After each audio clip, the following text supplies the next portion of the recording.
प्यारे विद्यार्थियों, आज मैं आप लोगों के लिए लेकर आया हूँ नदियों की और झीलों की क्लास, जिसमें हम लोगों ने पहले बात करी थी कि राजस्थान के अंदर कौन कौन सी नदियाँ बहती हैं। राजस्थान में बहने वाली नदियों की जो स्थिति है उसमें अंतर प्रभा प्रणाली की नदियाँ, बंगाल की खाड़ी में जल ले जाने वाली नदियाँ और अरब सागर में जल ले जाने वाली नदियाँ प्रमुख हैं। तो आइए हम डिटेल्स में बात करते हैं कि राजस्थान के जो जिले हैं उनमें कौन कौन सी नदियां जो है बहती हैं, कौन कौन सी जिले में कौन कौन सी नदियां बहती हैं, जिससे हम नदियों को अच्छी तरीके से बेहतर तरीके से समझ पाएं। देखिए, सबसे पहले मैं आपको लेकर के चलता हूँ अरब सागरी अफवाह क्रम की नदियों के बारे में। और अरब सागरी जो अफवाह क्रम की नदियां हैं, देखिए इसमें जिले के अनुसार जो राजस्थान की नदियां हैं इनके बारे में हम लोग बात करेंगे। अजमेर जिला है, अजमेर जिला है तो अजमेर जिले में साबरमती है, सरस्वती है, खारी है, डाई, बनास, रूपनगढ़, ये जो नदियां हैं ये अजमेर में बहती हैं। ऐसे ही हम अलवर की बात करें तो अलवर में सावी है, रूपारेल है, काली है, गौरी है, सोटा है, अरवाली है और चोहार है। ये नदियां जो है अलवर में बहती हैं। बांसवाड़ा की यदि हम बात करें तो बांसवाड़ा में देखिए माही नदी है, अनन्नास है, अन्नास चैनी है जिसे छेणी भी कहते हैं। बाड़मेर में लूणी नदी है। लूणी नदी जो है इसकी कई सहायक नदियां हैं, जोजड़ी, सुकड़ी, लीलड़ी, मीठड़ी, पांडी, जवाई, सागी, घुरिया, अनास, चाप, मोरन। और देखिए ये सुकड़ी और मीठड़ी है वो इस लूणी नदी की ही सहायक नदियां हैं। भरतपुर में बराह है, बाणगंगा है, गंभीरी है, पार्वती है, ये नदियां प्रमुखतः बहती हैं। भीलवाड़ा में बनास है, कोठारी है, बेड़च है, मेनाली है, मानसी है और खरी है। तो भीलवाड़ा में बनास, कोठारी, बेड़च, मेनाली, मानसी और खाड़ी।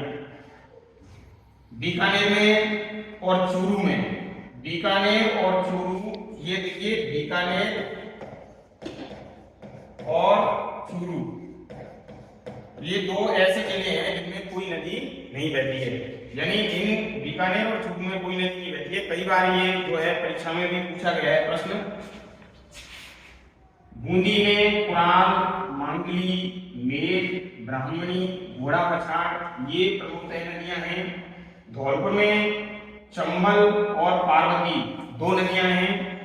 पार्वती नदी जो है ये बाड़ी से थोड़ा सा आगे चलेंगे हम लोग 10-15 किलोमीटर तो हम लोगों को एक बांध मिलता है, पार्वती बांध, जो आंगई डैम के नाम से भी जाना जाता है। काफी बड़ा डैम है जिससे सिंचाई की जो आसपास के गांव में उनके लिए सिंचाई की जो पर्याप्त मात्रा में जो सिंचाई होती है उसकी सुविधा यहाँ से मिलती है। और कई गांवों को तो थोड़ी सी पीने का पानी भी जो है उपलब्ध हो रहा है। करौली में गंभीर है, चंबल है, बनास है। तो ये करौली जिले में बहने वाली नदियां हैं। हम लोग आगे बात करेंगे तो देखिए आगे हम लोग बात करेंगे डूंगरपुर जिले की। डूंगरपुर जिले में सोम है, माही है, सोनी है। और आप लोगों को यहीं पे एक चीज में और बताना चाहता हूं, देखिए सो जा मा, यानी सोम, माही और एक है जाखम, ये तीन नदियां हैं। और तीनों नदियां मिलकर के एक जो है त्रिवेणी संगम बनाती हैं, त्रिवेणी संगम बनाती हैं। और ये त्रिवेणी संगम जो होता है वो होता है बेणेश्वर धाम डूंगरपुर में। बेणेश्वर धाम डूंगरपुर में त्रिवेणी संगम होता है और इसे हम लोग कहते हैं आदिवासियों का महाकुंभ। आदिवासियों का महाकुंभ की संज्ञा दी जाती है, आदिवासियों का महाकुंभ भी इसको जो है कहा जाता है। तो आगे बढ़ते हैं। श्रीगंगानगर जिले में घग्गर नदी है जिसे मृत नदी के नाम से भी जानते हैं। यह एक निश्चित प्रवाह क्षेत्र में बहकर के समाप्त हो जाती है। अंतः प्रवाह प्रणाली की नदियों में प्रमुखतः इस नदी को जाना जाता है।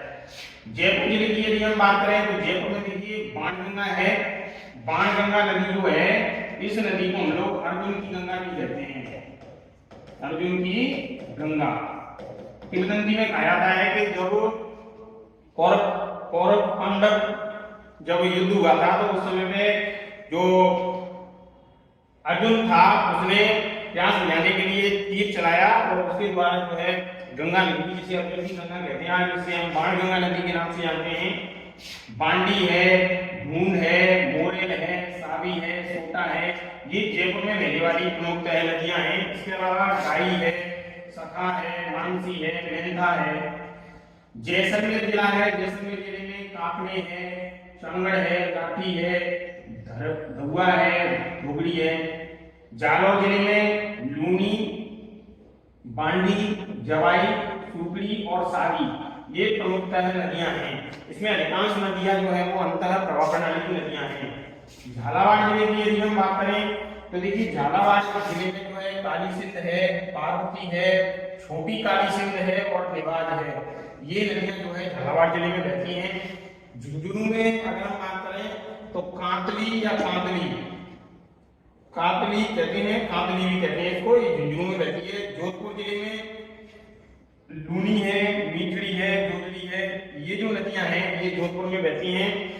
कोटा जिले में जो बहने वाली नदियां हैं वो चम्बल है, काली सिंध है, पार्वती है, आऊ है, निवाज है और परवन है। ये नदियां जो है कोटा में बहती हैं और कोटा में कोटा बैराज और जवाहर सागर जो है बांध बनाए गए हैं चम्बल नदी पर। आगे बढ़ते हैं देखिए नागौर जिले की तरफ। नागौर जिले में लूनी, मंथा और हरसोर ये जो नदियां हैं ये नागौर जिले में प्रवाहित होती हैं, अपवाहित होती हैं। आगे हम लोग बात करेंगे पाली जिले की। पाली जिला जो है उसमें लीलड़ी है, बांडी है, सुकड़ी है, जवाई है, ये नदियां जो है पाली जिले में अपवाहित होती हैं। सवाई माधोपुर जिले की यदि हम बात करें तो देखिए चंबल नदी है, बनास है, मोरेल है। चंबल नदी की सहायक नदी है बनास। देखिए हम लोग अगर बात करें यहाँ पे चंबल की तो राजस्थान में बहने वाली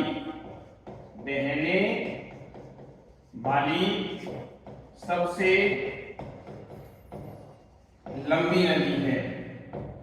और अगर प्रश्न इस तरीके से आए, पूर्णतः राजस्थान में बहने वाली सबसे लंबी नदी तो फिर वो है बनास। क्योंकि देखिए चंबल नदी की कुल लंबाई है वो जो है 965 या 966 किलोमीटर है, जो राजस्थान में 135 किलोमीटर रहती है। लेकिन तो लंबाई के आधार पर देखा जाए तो सबसे लंबी नदी जो है चंबल नदी है, लेकिन पूर्णतः राजस्थान में बहने वाली तो बनास जो है वो 480 किलोमीटर लंबी है, जो राजस्थान में बहती है। वैसे इसकी कुल लंबाई जो है 512 किलोमीटर के करीब मानी जाती है, लेकिन राजस्थान में जो है 480 किलोमीटर बहती है। इस कारण से राजस्थान में बहने वाली पूर्णतः राजस्थान में बहने वाली सबसे लंबी नदी के रूप में इसको जाना जाता है। और चंबल जो है राजस्थान में बहने वाली सबसे लंबी नदी के रूप में जो है जानी जाती है। आगे बढ़ेंगे सीकर में कांटली है, मंथा है, पावटा है, कावट है। ऐसे ही सिरोही की बात करेंगे तो सिरोही में पश्चिमी बनास है, सुकड़ी है, कोसालिया है, खाती है, कृष्णावती है, झूला है, सुबता है। कई नदियां ऐसी हैं जिनको हम पहली बार सुन रहे होंगे, लेकिन जब हमें इन नदियों के नामों के बारे में यदि जानकारी हो जाएगी कि कौन सी नदियां कौन से जिले से संबंधित है, तो हम बेहतर तरीके से नदियों के बारे में जो है अपनी जो समझ है उसको विकसित कर पाएंगे। और अच्छी तरीके से मोस्टली क्या होता है कि ज्यादातर जो नदियां होती हैं अक्सर कर जो बहुत बड़ी नदी है या जिनसे कुछ अच्छा जो है उत्पादन हो रहा है या बहुउद्देशीय परियोजनाओं के रूप में जिसको इस्तेमाल किया जा रहा है, तो उन नदियों को पेपरों में ज्यादा पूछा जाता है। लेकिन एक बार हम लोग जिलेवार जो है नदियों के बारे में जानते हैं। पूरा टोंक में बनास है, मानसी है, बांडी है, ये नदियां हैं। उदयपुर जिसे झीलों की नगरी के रूप में जानते हैं, यहाँ पे बनास है, बेड़च है, बाकल है, सोम है, जाखम है, साबरमती है, गोमती है, सोम है और सही है। देखिए बेड़च नदी जो है इसको आयड़ नदी के नाम से भी जानती है। और शुरू में जब ये उदय सागर झील में जब ये नदी मिलती है तो तब तो इसको जो है हम लोग आयड नदी के रूप में, आयड के नाम से जानते हैं, आयड नदी के रूप में जानते हैं। लेकिन जैसे ही यह इससे अलग होकर के बहती है तो इसको बेड़च नदी के नाम से जाना जाता है। चित्तौड़गढ़ की यदि हम बात करें तो चित्तौड़ में देखिए बनास, बेड़च जिसे आयड नदी कहते हैं, बामनी, बागली और बागन। इसके बाद में औराई है, गंभीरी, सीवान, जाखम और माही, ये चित्तौड़गढ़ की प्रमुख नदियां हैं। दौसा की अगर नदियों की बात करें तो देखिए बाणगंगा है और मोरेल है, ये दो नदियां हैं। प्रतापगढ़ में जाखम है, माही है, सीवान है। इसके अलावा छोटी मोटी और भी नदियां यहाँ पे बहती हैं। इसके बाद में हम लोग आगे बढ़ते हैं पाली की तरफ। पाली में बीगड़ी है, बांडी है, सुकड़ी है, जवाई है, ये पाली की नदियां हैं। और पाली में एक बांध बनाया गया है, जवाई बांध पाली। सवाई माधोपुर में चम्बल है, बनास है, मोरेल है, गंभीरी है। सीकर में कांकली, मंथा, पावटा, कांट है। सिरोही में पश्चिमी बनास है, सुकड़ी है, कोसालिया है और खाती। कृष्णावती, झूला और सुरवता। टोंक में बनास, मासी, बांडी।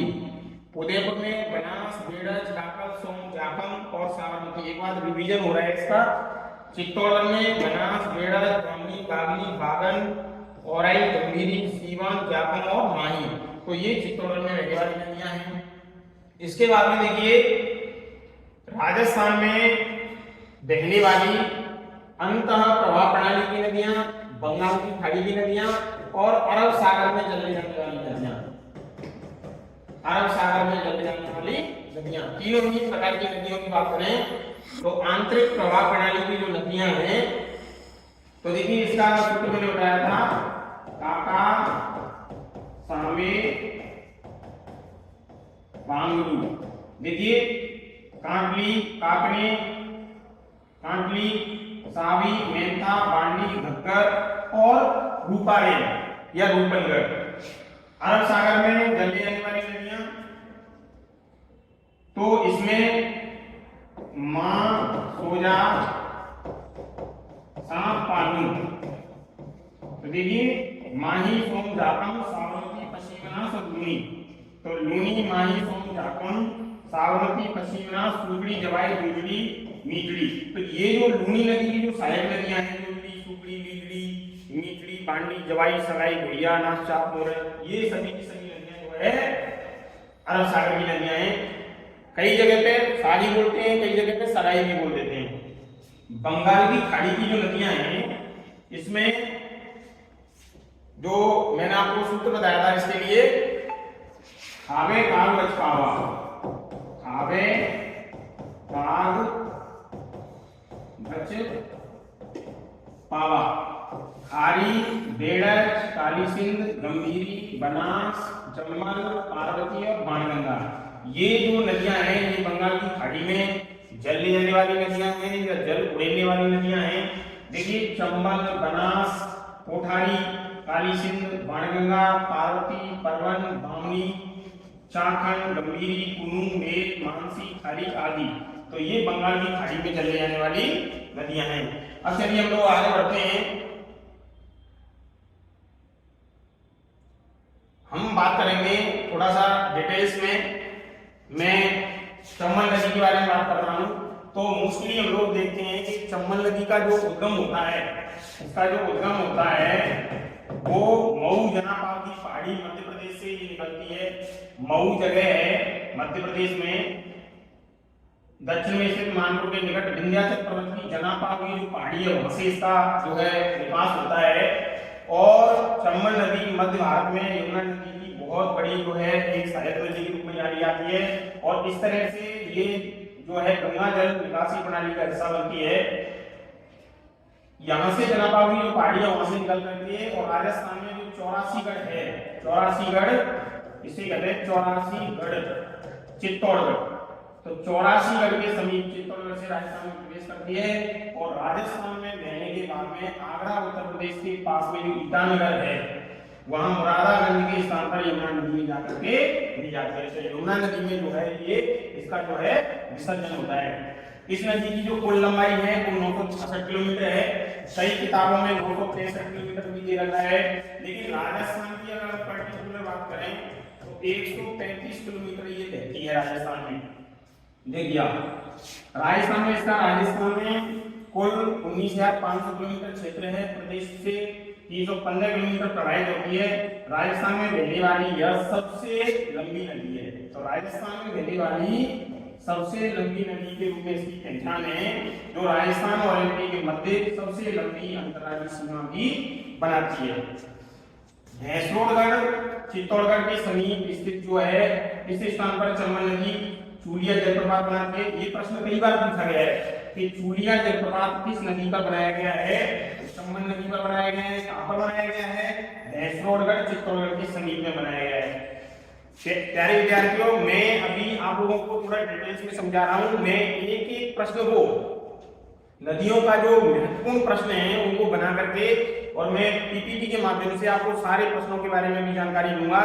तो आप क्लास लेते रहिए और चैनल यदि सब्सक्राइब नहीं किया है तो सब्सक्राइब भी कर लीजिए, जिससे आप लोगों को नोटिफिकेशन के माध्यम से जानकारी उपलब्ध हो सके और आपको हर नदी के बारे में, हर झील के बारे में, राजस्थान की जो हमारा सांस्कृतिक ढांचा है, राजस्थान की जो विरासत है, चाहे वो किले हों या राजस्थान का जो स्थापत्य कला है, राजस्थान की नदियां हैं, झीलें हैं, वनस्पति है, राजस्थान के वन्य जीव हैं, कोई भी चीज है राजस्थान जीके से रिलेटेड, उन सबके लिए मैं आप लोगों के बीच में जो है अच्छी से अच्छी क्लास लेकर के आप लोगों के बीच में उपलब्ध रहूंगा। तो आप लोग इस चीज को समझते रहें। देखिए इसकी ऊंचाई 18 मीटर है। ये भैंसरोडगढ़ के समीप में जो चूलिया जलप्रपात चंबल नदी पर बनाया गया है, इसकी ऊंचाई है 18 मीटर। 18 मीटर ऊंचा है। रामेश्वरम सवाई माधोपुर नामक स्थान पर जो है चंबल नदी के बाएं किनारे पर बनास और सीप। तो देखिए मैं यहाँ पे बता दूं आपको, बनास, चंबल और सीप, ये 3 नदियां हैं। ये जो है त्रिवेणी संगम बनाती है। त्रिवेणी संगम बनाती है रामेश्वर घाट सवाई माधोपुर। रामेश्वर घाट सवाई माधोपुर जो स्थान है वहां पे बनास, चंबल और सीप तीनों नदियां जो है त्रिवेणी संगम बनाती हैं और इनका संगम होता है, जिसे त्रिवेणी संगम के नाम से जानते हैं। इसके बाद में देखिए आगे बढ़ते हैं हम लोग थोड़ा सा। राजस्थान की जो चंबल नदी है, राजस्थान की 12मासी नदी कहलाती है, क्योंकि मैक्सिमम जो जिले हैं वो चंबल नदी से लाभान्वित हो रहे हैं। कृषि को ध्यान में रखते हुए, पीने के पानी को ध्यान में रखते हुए, विद्युत उत्पादन को लेकर के इस नदी का अपना एक अलग जो है रूप है, 12मासी नदी है। इससे सर्वाधिक अवनलिका अपरदन भी होता है। अगर राजस्थान की अगर कोई नदी है जिससे अवनलिका अपरदन होता है सबसे ज्यादा, तो वो चंबल नदी से होता है। देखिए आप लोग देख सकते हैं हमारे धौलपुर जिले की यदि हम बात करें या सवाई माधोपुर की बात करें या करौली की बात करें, तो कई सारे ऐसे क्षेत्र हैं जहां पर चंबल नदी से जो है अवनलिका अपरदन होता है। मतलब बीहड़ जो मिट्टी का कटाव जो होता है वो देखे जाते हैं और इस तरीके की जो स्थिति है इस कारण से इसको अवनलिका अपरदन के नाम से भी जाना जाता है 12मासी नदी को, जो चंबल नदी है। और इस नदी पर मध्य प्रदेश में गांधी सागर बांध बनाया गया है। देखिए 4 बांध हैं, को, रा, गा, ज। देखिए को का मतलब कोटा बैराज, रा का मतलब राणा प्रताप सागर, राणा प्रताप सागर, गा का मतलब गांधी सागर और जा का मतलब जवाहर सागर। जवाहर सागर, ये 4 बांध जो हैं, कोटा बैराज, राणा प्रताप सागर, गांधी सागर और जवाहर सागर, ये बांध बनाए गए हैं। तो देखिए मध्य प्रदेश में तो जो है गांधी सागर बनाया गया है, ये मध्य प्रदेश के अंदर बनाया गया है गांधी सागर बांध। चित्तौड़गढ़ में राणा प्रताप सागर, तो राणा प्रताप सागर है ये बनाया गया है चित्तौड़ में, चित्तौड़ में बनाया गया है। और बाकी के बचे हुए जो कोटा बैराज है और जवाहर सागर है, ये दोनों के दोनों बांध जो है कोटा में बनाए गए हैं, राजस्थान में बनाए गए हैं। कोटा बैराज बांध स्थित है जो जल विद्युत और सिंचाई के मुख्य स्रोत हैं, जल विद्युत के लिए भी और सिंचाई के लिए भी मुख्य स्रोत के रूप में जाना जाता है। राजस्थान को सर्वाधिक सतही जल चंबल नदी से ही प्राप्त होता है। और चित्तौड़गढ़ है, कोटा, बूंदी, सवाई माधोपुर, करौली और धौलपुर जिले जो है में से होकर के ये चंबल नदी जो है प्रवाहित होती है। मध्य प्रदेश और राजस्थान दोनों के लिए ये वरदान है चंबल नदी। अधिकांश जो फसल किसानों के लिए मिल रही है उसमें कहीं ना कहीं इसका बहुत बड़ा योगदान है। पीने का पानी तो साथ में मिल ही रहा है और इसमें कई प्रकार के जो है पर्यटन की संभावनाएं जो है Rajasthan tourism development of corporation limited जो है उसके द्वारा घड़ियाल सेंचुरी, चंबल घड़ियाल सेंचुरी के रूप में कई प्रकार के जो वन्य जीव हैं उनका भी संरक्षण इस नदी पर जो है किया जा रहा है। आगे हम लोग बढ़ते हैं। चंबल नदी की सहायक नदियों के बारे में हम लोग जानकारी करते हैं। देखिए, चंबल नदी सर्वाधिक सहायक नदियों वाली नदी है। सबसे ज्यादा सहायक नदियां इसकी दक्षिण से उत्तर दिशा की ओर बहती है। ये हम लोग जैसे बात करते हैं इधर उत्तर है और इधर दक्षिण है, तो ये जो चंबल नदी है वो इस तरीके से बहती है, यानी दक्षिण से उत्तर की ओर बहती है। बहने वाली राजस्थान की सबसे प्रमुख और एकमात्र नदी है। इसकी मुख्य सहायक नदियों में बावनी है, मेल है, मांगली है, पूनू है, बनास है, काली सिंध है, छोटी काली सिंध है, पार्वती है, निमाज है। सबसे बड़ी जो नदी है वो है बनास नदी, वो इसकी सहायक नदी मानी जाती है। बनास नदी के हम बारे में बात करेंगे। बनास एक नदी है जो पूरी तरह से पश्चिमी भाग में राजस्थान राज्य के भीतर स्थित है। यह चंबल नदी की एक सहायक नदी है जो खुद यमुना की एक सहायक नदी है। मतलब चंबल नदी में मिलती है बनास नदी और वो जाकर के मिलती है यमुना नदी में, जो गंगा में विलीन हो जाती है। बनास की लंबाई लगभग 512 किलोमीटर है, लेकिन इसकी जो राजस्थान में लंबाई है वो 480 किलोमीटर मानी जाती है। ये देखिए आप 480 किलोमीटर। इसका जो बनास नदी का जो उद्गम होता है वो राजसमंद जिले में कुंभलगढ़ की जो पहाड़ियां हैं, अरावली की, किन्नौर की पहाड़ियां वहां से होता है। और राजसमंद, चित्तौड़गढ़, भीलवाड़ा, अजमेर तथा सवाई माधोपुर जिले में बहती हुई सवाई माधोपुर जिले के खंडार तहसील के रामेश्वरम नाम के स्थान पर चंबल नदी में मिल जाती है। बनास, चंबल और सीख ये तीन नदियां हैं। तो त्रिवेणी संगम होता है रामेश्वर घाट सवाई माधोपुर में। पूर्ण रूप से राजस्थान में बहने वाली राजस्थान की सबसे लंबी नदी के रूप में जो है बनास नदी को जाना जाता है। टोंक जिले में ये सब जैसे आकार की होती है, सर्पिलाकार आकृति इस तरीके से। बनास नदी के उपनाम है, इसको वशिष्ठी भी कहते हैं और बनकी आशा भी कहते हैं। ये दो इसके उपनाम है। कई बार प्रश्न पूछा जा चुका है पेपरों में कि बनकी आशा के नाम से किस नदी को जाना जाता है। मैं इसके नदियों से संबंधित जो प्रश्न है वो आप लोगों के बीच में बहुत ही जल्दी लेकर के आ रहा हूँ। त्रिवेणी संगम की बात करें तो भींगोल और मांडलगढ़ भीलवाड़ा के बीच में बनास, बेड़च और मेनाल। तो मेनाल नाम की जो जगह है, मेनाल, बेड़च और बनास, मेनाल भीलवाड़ा में वो है बींगोद नाम की जगह है। बींगोद भीलवाड़ा में यहाँ पे त्रिवेणी संगम होता है बनास, बेड़च और मेनाल का। बेड़च नदी को आर्य नदी भी कहते हैं, नदियों का संगम होता है। अब पढ़ेंगे हम लोग कोठारी नदी। तो कोठारी नदी भीलवाड़ा जिले में जो है प्रमुख रूप से जानी जाती है। कोठारी नदी राजसमंद जिले में देवगढ़ के पास अरावली की पहाड़ियों से निकलती है। यह रायपुर मंडल, भीलवाड़ा, कोटड़ी की तहसीलों से होकर बहती है और अंततः कोटड़ी तहसील के गंदराई में बनास नदी में मिल जाती है। तो बनास नदी की सहायक नदी हो गई कोठारी। कोठारी नदी पर जो है भीलवाड़ा में बांध बनाया गया है, मेरा बांध, जो कई बार कंपटीशन में पूछा जा चुका है कि जिले को पीने का पानी जो है इसी के माध्यम से मिलता है। तो मेरा बांध कौन सी नदी में बनाया गया है? कोठारी नदी पे। कौन सी जिले में है? भीलवाड़ा में। क्या होता है इससे? जिले को पीने का पानी मिलता है। कौन से को? भीलवाड़ा जिले को। तो निश्चित रूप से जो नदियां हैं अपने आप में, एक कोठारी नदी का यदि हम उद्गम स्थल की बात करें तो देखिए दिवेर की जो पहाड़ियां हैं राजसमंद में, दिवेर की पहाड़ियां, यहाँ से कोठारी नदी का उद्गम माना जाता है। इस नदी का समापन जो है भीलवाड़ा जिले में बनास नदी में मिल जाने से होता है। बनास नदी में जब ये मिल जाती है तो इसका समापन जो है हो जाता है और इस पर मेजा बांध बना करती है। मेजा बांध कौन सी नदी पर बनाया गया है? कोठारी नदी पे। भीलवाड़ा जिले की जो पेयजल समस्या का समाधान करने का प्रयास जो है मेजा बांध के माध्यम से किया जा रहा है।